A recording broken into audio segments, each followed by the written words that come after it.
everyone. Myself Dr. Ramya, clinical head at Oasis Fertility Guntur.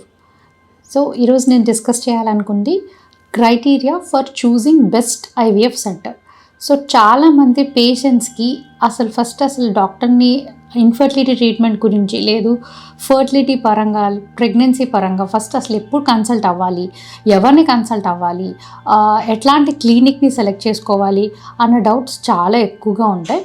So వాళ్ళు usually marriage అయిన ఒక 1 year పాటు couples లేదు దంపతులు కలిసి ఉన్న తర్వాత ప్రెగ్నెన్సీ అందుకోవట్లేదు అన్నప్పుడు వాళ్ళు ఖచ్చితంగా డాక్టర్ని మీట్ అవ్వాల్సి ఉంటుంది.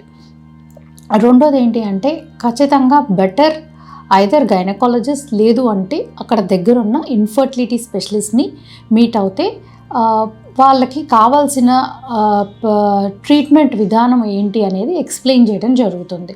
మూడోది ఎలాంటి ఫర్టిలిటీ సెంటర్ని వాళ్ళు చూస్ చేసుకోవాలి. సో ఆ ఫర్టిలిటీ సెంటర్ అది మొత్తం అంటే ఆ ల్యాబ్ అనేది అడ్వాన్స్డ్ టెక్నిక్స్ ఉన్నాయా లేవా, సో ఆ ల్యాబ్ వెల్ మెయింటెనెన్స్ జరుగుతుందా లేదా, క్వాలిటీ పరంగా క్వాలిటీ ఇష్యూస్ ఏమీ లేకుండా నడుస్తుందా లేదా, సో అక్కడ ట్రీట్మెంట్ విధానాల గురించి ట్రాన్స్పరెంట్గా అంటే పేషెంట్కి ప్రతిదీ డీటెయిల్డ్గా ఎక్స్ప్లెయిన్ చేసి వాళ్ళకి ఏం మెడిసిన్స్ ఇస్తున్నాము అనేది క్లియర్గా వాళ్ళకి చెప్తున్నారా లేదా.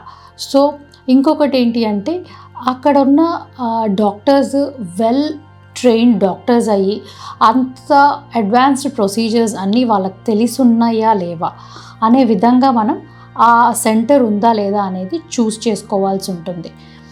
And last but not least ఇంకొకటి ఏంటి అంటే ఫైనాన్షియల్గా. సో కొన్ని సెంటర్స్లో యాక్చువల్లీ మనకేంటి వీ నీడ్ బ్రాండెడ్ ట్రీట్మెంట్ కావాలి అండ్ ఆల్సో ఇన్ అఫోర్డబుల్ ప్రైజెస్లో ఉండాలి. సో ఇఫ్ అదే ట్రీట్మెంట్ మనం అఫోర్డబుల్ ప్రైస్లో ఉందా లేదా అనేది కూడా మనం వెళ్ళే సెంటర్లో ఈ క్వాలిటీ స్టాండర్డ్స్ మెయింటైన్ చేస్తూ ఫైనాన్షియల్గా అఫోర్డబుల్గా ఉందా లేదా అనేది కూడా చెక్ చేసుకోవాలి. సో ఇట్లా మనం సెంటర్ చూస్ చేసుకునేటప్పుడు ఈ ఫ్యాక్టర్స్ అన్నీ ఉన్నాయా లేదా అని చూస్ చేసుకుని అక్కడున్న డాక్టర్స్ అండ్ ఇంకొకటి ఏంటి అంటే అక్కడున్న success rate and patient satisfaction that is also important.